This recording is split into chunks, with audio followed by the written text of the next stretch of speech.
नमस्कार and I welcome you all to study IQ. मैं हूं प्रशांत धवन। नाउ 16 साल के लंबे इंतजार के बाद इंडिया को फाइनली जस्टिस मिलेगा। पाकिस्तान ओरिजिन का अमेरिकन नागरिक तहव्वुर राणा, जिसने डेविड कोलमैन हेडली के साथ मिलकर प्लानिंग करी थी 26/11 आतंकवादी हमले की, यूएस कोर्ट ने यह कह दिया है कि इसे इंडिया भेजा जा सकता है एक्स्ट्राडिशन ट्रीटी के अंडर।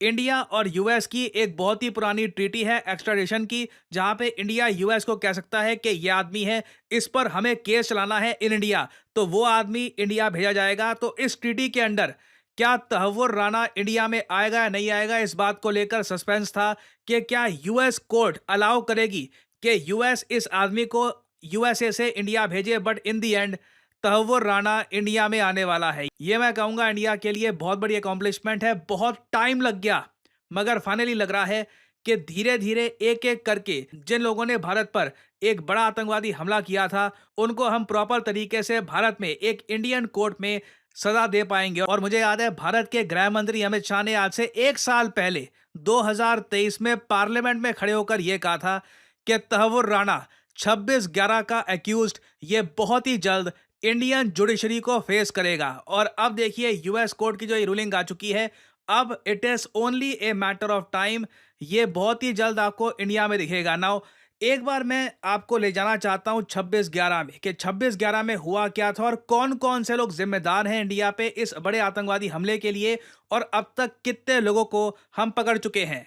नाउ 26 नवंबर 2008 ये वो तारीख थी जब पाकिस्तान से 10 आतंकवादी निकलते हैं, पाकिस्तान के कराची से ऑन अ स्पीड बोट से निकलते हैं और इंडिया पहुंच जाते हैं। हमारी कोस्ट गार्ड को चकमा देकर ये भारत की धरती पे पहुंच जाते हैं। और अब ये लोग मुंबई में कई जगह आतंकवादी हमले करने वाले हैं। ये आतंकवादी बढ़ जाते हैं। 2 आतंकवादी जाते हैं ट्राइडेंट होटल में, 2 जाते हैं ताज होटल में, 4 जाते हैं नरीमन हाउस में। इस तरीके से बढ़ जाते हैं और इनोसेंट लोग जो है मुंबई के, उन पे अटैक करना स्टार्ट कर देते हैं।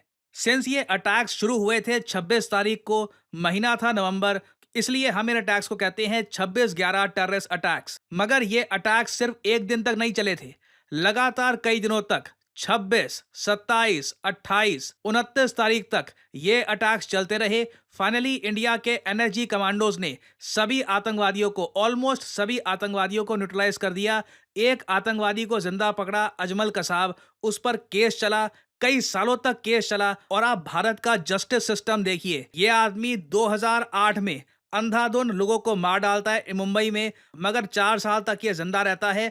प्रेसिडेंट को अपील भी करता है, हर जगह हर कोर्ट में जाता है, और 2012 में जाकर 4 साल बाद फाइनली इसको फांसी दी जाती है। मुझे याद है इंडिया में वो 4 साल जो थे ना, वो बहुत ज्यादा फ्रस्ट्रेशन के थे।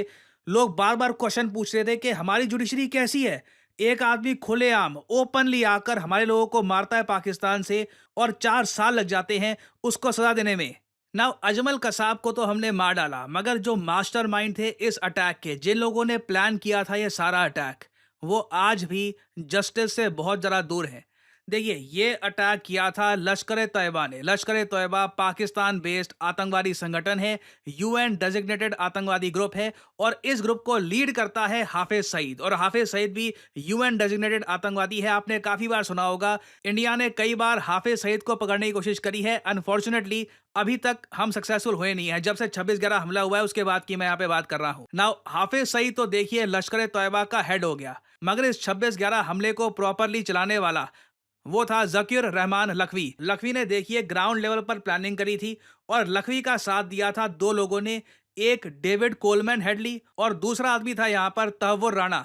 तहव्वुर राणा पे आरोप ये लगता है कि इसने डेविड कोलमैन हेडली के साथ मिलकर प्लानिंग करी थी और आतंकवादियों को एक प्रॉपर ब्लूप्रिंट दिया था कि कैसे तुम इंडिया में एंट्री करोगे, कहां पे अटैक करोगे और किस तरीके से इंडिया में लोग मारोगे। और सबसे इंटरेस्टिंग बात यहां पर यह देखिए कि तहव्वुर राणा ये चाइल्डहुड फ्रेंड था डेविड कोलमैन हेडली का। अब आप में से कई लोग एक सवाल ये पूछ सकते हैं, डेविड कोलमैन हेडली ये तो एक बहुत ज्यादा अमेरिकन नाम लग रहा है, और दिखने में भी ये आदमी काफी अमेरिकन सा लग रहा है, तो ये कहां से इन्वॉल्व हो गया इस सब में? इसको इंडिया से क्या नफरत थी कि इसने 26/11 आतंकवादी हमला ये सब प्लान किया था? देखो बहुत ही अजीब बात है। इसका एक्चुअल नाम है दाऊद सैयद गिलानी। इस आदमी के पिता पाकिस्तान से थे, इसकी जो मदर थी ये अमेरिकन थी, और ये बहुत ही ज्यादा एक रेडिकलाइज्ड आदमी था। इसने डेनमार्क का एक न्यूज आउटलेट है उस पर अटैक प्लान किया था। 26/11 हमला भी इसने ही मास्टरमाइंड किया है। और इंडिया एक्चुअली यूएस को ये भी कह रहा है कि दाऊद सैयद गिलानी को भी आप इंडिया भेजो। हालांकि डेविड कोलमैन हेडली को इंडिया भेजने से यूएस थोड़ा सा अभी झिझक रहा है for the time being. Hopefully in the future David Headley को भी हम इंडिया लेकर आएंगे। बट ये देखिए, राणा और डेविड कोलमैन हेडली दोनों चाइल्डहुड फ्रेंड्स थे और दोनों लश्कर तैयबा से कांटेक्ट में थे। और तब राणा का देखिए एक इमिग्रेशन लॉ सेंटर था शिकागो में, जिसका एक सैटेलाइट ऑफिस मुंबई में भी था।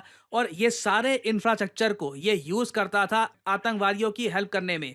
कई आतंकवादी हमले जो हुए थे 2006 से लेकर 2008 के बीच में, उसमें तहव्वुर राणा ने आतंकवादियों की हेल्प करी है। और अगर आप जानना चाहते हैं कि तहव्वुर राणा इतना रेडिकलाइज कैसे हो गया, देखिए इस आदमी ने literally as a military doctor serve कर रखा है पाकिस्तान आर्मी में। बाद में ये कनाडा चला गया था, वहां से ये यूएस में भी पहुंच गया। और इंटरेस्टिंग बात देखिए, जब डेविड कोलमैन हेडली पकड़ा गया यूएस कोर्ट में, डेविड कोलमैन हेडली के अगेंस्ट केस स्टार्ट हो गया, तब डेविड कोलमैन हेडली ने ही सबसे पहले ये एक बात एक्सेप्ट कर ली कि तहव्वुर राणा भी उसके साथ था। इन दोनों ने मिलकर प्लान किया था 26/11 आतंकवादी हमलों को। और मैं यहाँ पर यह कहूंगा, यूएस ने इस सारी इन्वेस्टिगेशन को सीरियसली इसलिए भी लिया है क्योंकि जो लोग मारे गए थे 26/11 हमलों में, उनमें कई अमेरिकन नेशनल्स भी थे। आप अगर कैजुअलिटीज देखो 26/11 हमलों की, तो टोटल 166 लोग मारे गए थे, 293 लोग इंजर हुए थे। जो 166 लोग इंजर हुए थे उसमें से 141 इंडियन थे, 6 अमेरिकन थे, 4 इजरायली, बाद में German, Australian, Canadian, various countries के कई फॉरेनर्स मारे गए थे इस अटैक में। तो देखिए, अच्छी बात है कि एक लंबे समय के इंतजार के बाद तहव्वुर राणा तो इवेंचुअली इंडिया में आएगा। डेविड कोलमैन हेडली भी इवेंचुअली इंडिया में आना चाहिए। बाकी देखिए, जो इनसे भी बड़े मास्टरमाइंड हैं वो तो है लखवी, पाकिस्तान में है।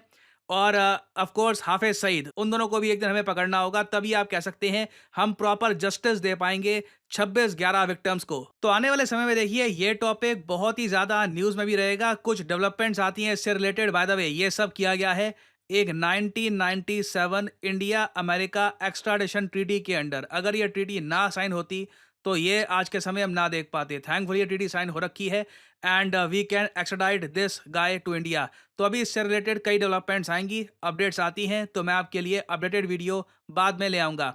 फाइनली यहाँ पे मैं आपसे पूछूंगा एक क्वेश्चन यहाँ पर ये है कि हाल ही में यूनाइटेड नेशंस ने ये अनाउंस किया है कि ये लोग एक फैक्ट फाइंडिंग टीम भेजेंगे इन्वेस्टिगेट करने के लिए ह्यूमन राइट्स अब्यूज को। आपको बताना है कि किस देश में ये फैक्ट फाइंडिंग टीम भेजी जाएगी। ये है यहाँ पे आपकी ऑप्शंस: इंडिया, जापान, यूएई या फिर बांग्लादेश। कमेंट सेक्शन में करिए उत्तर। जो लोग सही आंसर देंगे उनकी कमेंट को मैं हार्ट दे दूंगा ताकि बाकी लोग समझ पाएं कि सही उत्तर क्या है।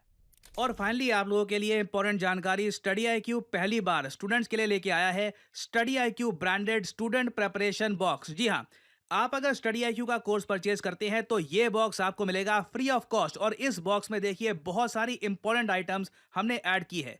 पहली बात तो आपको 2 मैप मिलेंगे भारत के, जो शान से आप अपने रूम में सजा सकते हैं। उसके अलावा यहाँ पर यूपीएससी जर्नल के लिए एक पर्सनल डायरी आपको मिलेगी, जिससे आप लिख सकते हैं अपने एक्सपीरियंस को, आप नोट डाउन कर सकते हैं सारी चीजें।